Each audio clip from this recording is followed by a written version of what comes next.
जोङो दा नोंथांनि सोंनाया खोब मोजां कुइसन। दा बेखौ जोङो जनजाति सुरक्षा मन्थ्रि जानानै जयन्त बर' दं सेक्रेटारि, दा बिथां दं, ओमफ्राय जोंहा ट्रेजारार दं जनजाति सुरक्षा मन्थ्रिनि। दा जोङो नोंथांमोननि कुइसनखौ जोङो माने रायजो राजानि सिगाङाव खेंफोरथि होनो सानदों मोजाङैनो। जे दा मोननैसो लकसभा समस्ति इलेक्सन कमिसना डिक्लेयार होबाय थांनाय 20 तारिखआव। दा जोङो गोजोननाय मोनाखै, गोजोननाय गैया। दा बे समस्ति दाफामनायनि गेजेरजों टटेलि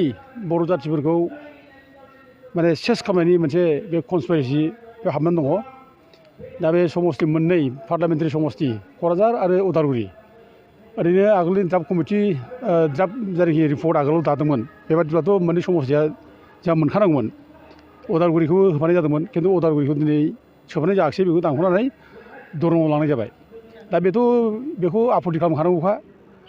मानोना जोंहा मोनसे 6 सिडुल एरिया दंखायो। जोंहा 6 सिडुला मोनसे एरिया दङ, आरो बे एरिया सिङाव जोंहा समस्ति दङ। आरो बेफोर समस्तिखौ लानानै जोंनो जनजातिफोरखौ खुंनो थाखाय स्कप होदों, बिटिसि खुंनो होदों, आरो लोगोसे एसेमब्लियावबो आसाम स्टेटआव जोंखौ MLA फाथायनो स्कप होदों, आरो जोंनो MP बो जोंनो मोनसे सिट होदों। दा गथिखे जोंनो जानाखि दा समस्ति होदों दरं समस्ति, बे समस्तिया जोंनि 6 सिडुल बिटिसिनि एग्रिमेन्टनि बे माने कन्ट्राडिक्टरि, बे बिरुदि बियो। दा जोंनि बिटिसिनि 6 सिडुल जानाखि एग्रिमेन्ट 4.7 बेयाव स्पष्ट बुंनाय जादों जे बिटिसिनि बाउन्डारि सिङाव थानाय एरियाफोरखौ लानानैनो बाउन्डारिनि मोनसे माबाखौ लानानै जों माने माबाखौ मा होनो बे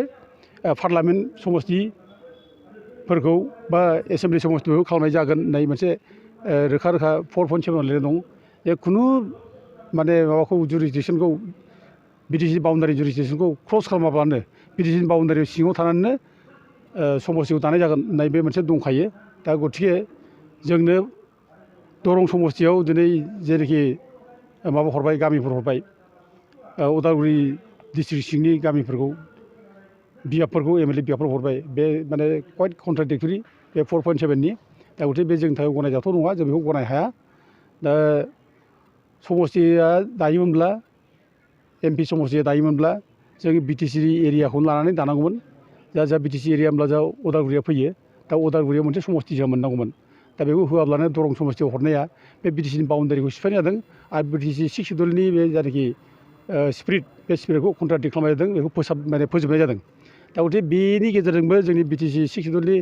जायनाखि एरेन्जमेन्ट, बे एरेन्जमेन्टखौ धंस' खालामनाय जादों बे दरं लकसभा बियाब बानायनो थाखाय। बेनिखायनो जों गथिखे बेखौ बानायनो हाया, मानिनो हाया। दा दिनै जों नुदों, दा दिनै क'क्राझाराव मोनसे समस्ति जाबाय लकसभा समस्ति, आरो उदालगुरियाव लकसभा समस्ति जानो हायिनि खुनु खारन गैया। जोंनाव गासै बिटिसिआव माने मोनबा समस्ति दा बानायबाय MLA समस्ति। बे मोनबा MLA समस्ति बानायदोंब्ला जों बे मोनबा MLA समस्तिनि गेजेरावनो जोङो मोननै माने लकसभा समस्ति जों बानायनो हायो। दा दिनै डिफु समस्तिखौ नायदो, कार्बि आंलं डिफु समस्तियाव जोङो 6टा माने एसेमब्लि सेगमेन्टखौ लानानै मोनसे पार्लियामेन्टारि समस्ति बानायनाय जादों। दा माने डिफुआव जुदि 6टाजों मोनसे एसेमब्लि सेगमेन्ट बानायदोंब्ला जोंनि बिटिसिआव मानो 15टाजों मोननै पार्लियामेन्टारि कन्स्टिटिउन्सि जानो हाया? बेखौथ' बानायनो हायो। दा मानो बानायाखै? आरो लोगोसे बेखौ बानायाखिसै आरोबाव जोंनि जायनाखि बिटिसिनि एक्ट दंमोन 4.7 एक्ट, बेखौ सिफायनानै दिनै बिटिसिनि बाउन्डारिनि बाहेरायाव दिनै जोंनि बिटिसिनि MLA कन्स्टिटिउन्सिखौ दिनै लांना हरबाय। बेथ' जोंनि बेरेखा जाखाथारबाय, जों बेखौ जों गनायनो हाया। दा जों ओंखायनो जों बेखौ टटेलि जों बेखौ रिजेक्ट खालामो,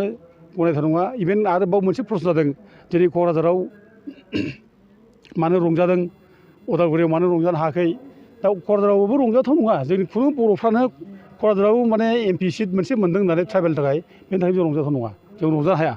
आरो माने उदालगुरियाव रंजानो हायाखै, मानो रंजानो हायाखै? उदालगुरियाथ' बिराद दुखुनांथाव जाबाय, रंजाथाव नंखाथारा। दिनै गावनि समस्ति बिटिसि समस्तियानो दिनै दरंजों थांफानो गोनां जाबाय, गावनि एरियाखौनो दरंआव हरबाय। बेखौ जों बोरै रंजानो हानो? दा क'क्राझार समस्ति मोननानैबो जों रंजानो हाया। मानोना जोंहा 2003आव बिटिसि जानाखि एकर्ड जादोंमोन 2003आव बे बिटिसि एकर्ड जानाय बादियै जोंनो पार्लियामेन्टारि समष्टि मोनसे मोनखानांगौखा जोंहा दा बे हिसाबै जोंनो क'क्राझार समष्टिखौ जोंनो रिजार्भ खालामना होदों दा बेखौ जोंहा बेनि थाखाय रंजानांगौ बाथ्रायानो गैया जोंहा जों मोनखानांगौखा जोंनि माने 2003नि जानाखि बिटिसि एकर्ड बे एकर्ड बादिनो जों माने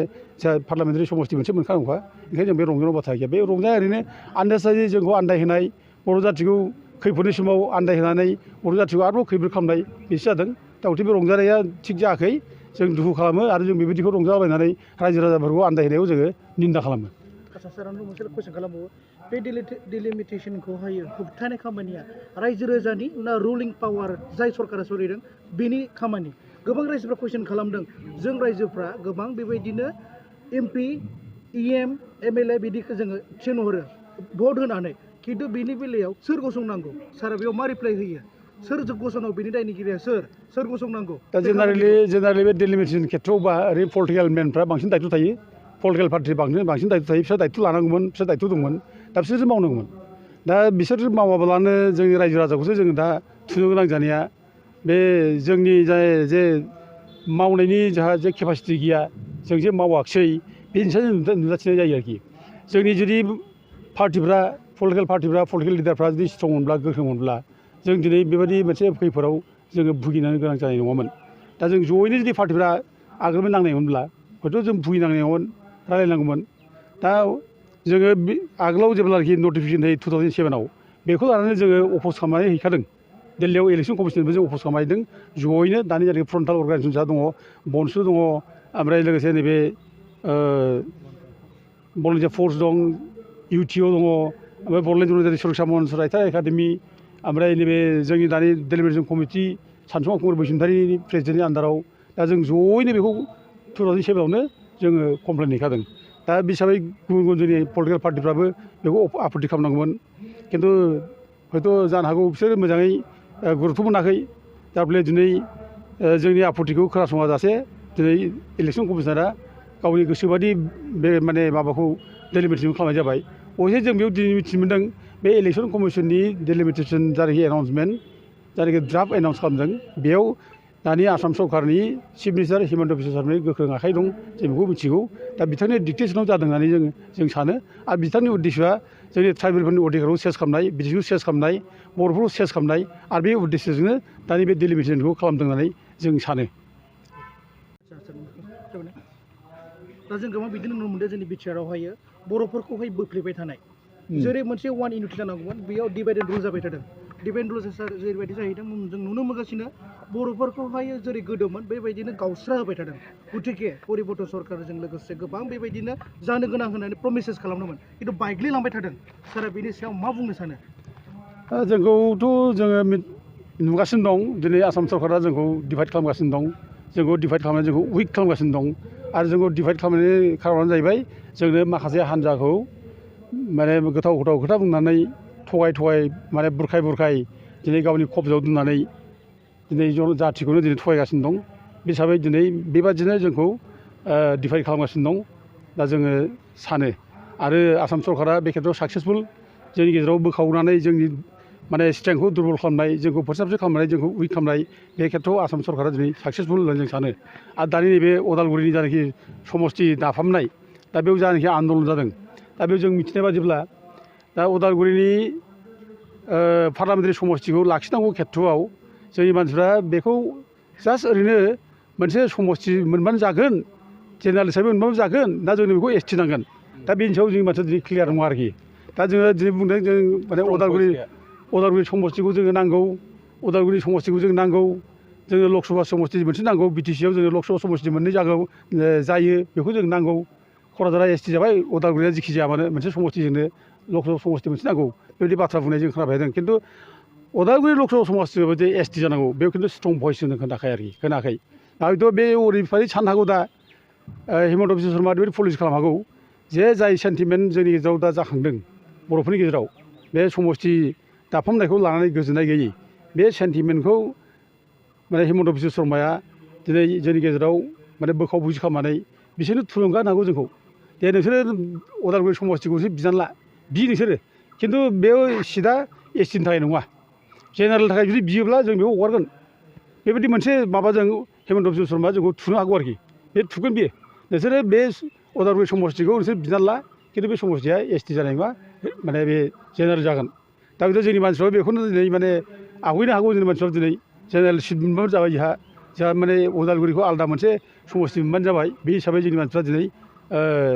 माने उदालगुरि माने पार्लामेन्टारि समस्तिखौ नांगौ होननानै जों मानसिफ्रा बुंनो हागौ खिन्थु बिदि एसटि जानांगौ बे खेथ्रआव जोंनि मानसिफ्रा स्ट्रं नङा दा जों लुबैदों जोंनि माने बड'लेण्ड जन सुरक्षा मन्च आरो जों लोगोसे जायफ्रा खामानि मावयो फ्रन्टाल अर्गानाइजेसन दा जों लुबैयो जे उदालगुरि समस्तिया एसटि रिजार्भ जानांगौ आरो उदालगुरिल' नङा दा दिनै नोङो भारतनि जायनाखि माने 6 बिलनि माने प्रभिजन आरो लोगोसे भारतनि संबिधाननि 32 आर्टिकेल 4, 5, 6 दा बे हिसाबै जोङो जोंनि बिटिसि एरियानि जेसेबां समस्तिफोर दं एमपि समस्ति होन बा एमएलए समस्ति होन बे गासिबो ट्राइबेल रिजार्भ जानांगौ होननानै जों दाबि खालामो आरो लोगोसे बे ट्राइबेल रिजार्भ खालामनो थाखाय जों गिबियावनो मोनसे सर्त जों होदों इलेक्सन कमिसनखौ जोङो बिथांमोनखौ जों बुंदों जे ट्राइबेल बेल्ट ब्लक एरियानिफ्राय इसिबां इलिगेल हाबनानै थादों बिसोरखौ होखारजोबनांगौ होननानै जों बुंदों दिनै जोंनि एरियायाव गोबां माने इलिगेल अबैध मानसिफोर दं जायफ्रानोखि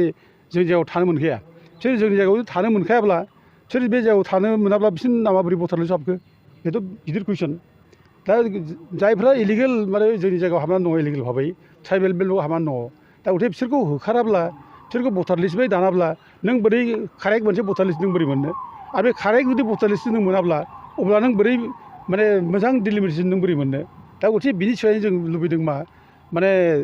डिलिमिटेसनखौ बानायनायनि सिगां ट्राइबेल बेल्टआव इसिबां इलिगेल माने अबैध प्रबजनकारिफोर दङ इनक्लुडारफोर दं बिसोर होखारजोबो गासैबो आरो बिसोरनि नामखौ भटार लिस्टआव दाननांगौ जों बेखौ फार्स्टआव दाबि खालामो दा बिनि उनावसो डिलिमिटेसन खालामनांगौ होननानै जोङो इलेक्सन कमिसनखौ जोङो माने खावलायहरो दा जों बेनि थाखाय जोङो जन सुरक्षा मन्चआ आगोलावबो जों नाजाबोदों गोबांनो आसामनि चिफ इलेक्ट'रेल अफिसारखौ जोङो माने भटार लिस्टनिफ्राय नाम दाननो थाखाय जों खावलायदों बेसेबां इलिगेल इनक्लुडार दं ट्राइबेल बेल्टआव बिसोर दाननांगौ होनना जों माने खावलायदोंमोन दा बिथाङा जोंखौ माने बाख्नायदों एप्रिसियेट खालामदों जे नोंथांमोननि दाबिया जेनुइन दाबि दा नोंथांमोनहा बे दाबिखौ चिफ इलेक्सन खालामहाय चिफ इलेक्सन कमिसनारासो बेखौ माने मावो आरो बिथांमोनहा निर्देश हराबा जों मावनो हाया दा गथे चिफ इलेक्सन कमिसनारखौ नोंथांमोना बुंबाय दा बे समाव जोंहा माने चिफ इलेक्सन कमिसनारा बे समाव जोंहा हरिश शंकर ब्रह्ममोन बर' मानसि जों बिथांखौ बुंदोंमोन जों खावलायदोंमोन जावले जे नोंथाङा बर' मानसि जाबाय जेब्ला नोंथां थानाय समावनो बे माबाखौ ट्राइबेल बेल्टआव जेसेबां इलिगेल एनक्ल'जार दं बेखौ होखारजोबना होदो आरो लोगोसे बिथां थानाय समावनो जाहाथे बे बेल्ट ब्लकआव इसेबां माने इलिगेल भाबै भटार लिस्टआव नाम थिसनजादों बिसोर दानना होदो होननानै बिथांखौ जों माने खावलायदोंमोन दा बिथां मावनो होनदोंमोन खिन्थु मावनो हालाखिसै बेबो दुखुनांथाव जाबाय दा दिनै बेफोरखौ जोङो दिनै गोसोआव बिराद दुखु मोनो जोंनि बर' फिसा थानाय समाव जों मावनो हायोब्ला मोजांमोन मावनानै लानो हायोब्ला जों मावनो हायाखिसै दा ओंखायनो जों दिनै जोंनि दाबिया बेनो जे इसिबां माने समस्ति दिनै गोदान दाफिननाय जागोन बिटिसि एरियायाव पार्लामेन्ट मोननैबो पार्लामेन्ट रिजार्भ जानांगौ आरो 15था जायनाखि समस्ति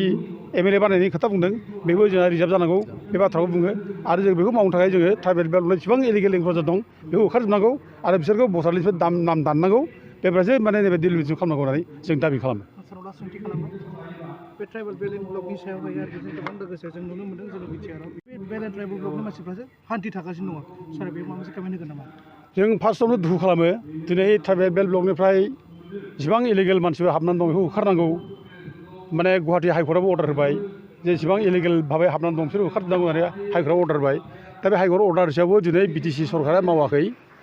दा बिटिसि सरकारा दाखालि 23 तारिखआव माने मोनसे माबा होनांगौमोन बिसोरो बेसेबां एक्सन लाखो हाइकर्टआ बिदोंमोन बिटिसि सरकारनाव बेसेबां माने अबैध इलिगेल इनक्ल'जारफोरखौ होखारखो बिनि लिस्ट बिदोंमोन बिथांमोना होनो हायाखै दा बिथांमोना फल्स मोनसे एफिडेभिट होदों बिसोरो माने बुंदों बिटिसिआ जों दिनैसिम 300 फेमिलि जों माने इलिगेल इनक्ल'जारफोरखौ बिटिसि एरियानिफ्राय ट्राइबेल बेल्टनिफ्राय होखारबाय होननानै बिथांमोना बुंदों बिटिसिआ खिन्थु बे इलिगेल बे नंखाय मिसा खोथा बे सैथो नङा बिसोर नङै एफिडेभिटखौ होनो हादों दा बिथांमोना ट्राइबेल बेल्टनिफ्राय जों होखारनांगौ होखाराखै जों अनेकबार बुंबाय पइन्ट आउट खालामनानै बुंदों बबे जायगायाव इनक्लुजन जादों जों बेखौ माने बुंनो हादों लिरनो हादों खिन्थु बिथांमोना बेखौ माने मावाखै दा दिनै बिटिसिनिफ्राय बर' मानसिफोरखौसो गावनि फिसा असे फिसा थागिबि फिसाफोर दङ दिनै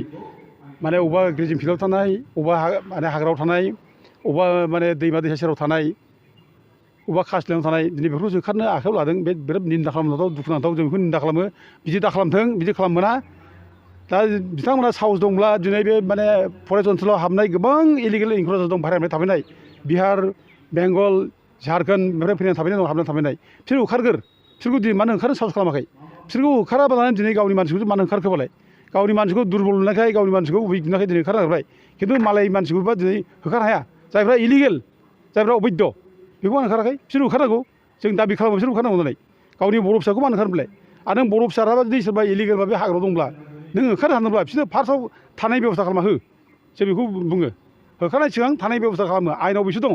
2011नि जायनाखि सुप्रिम कर्टनि अर्डार बे सुप्रिम कर्टनि अर्डारखौ बिटिसिआ फल' खालाम आरो फल' खालामनानै इभिकसनखौ खालाम जों बेखौ खावलायो बिटिसिखौ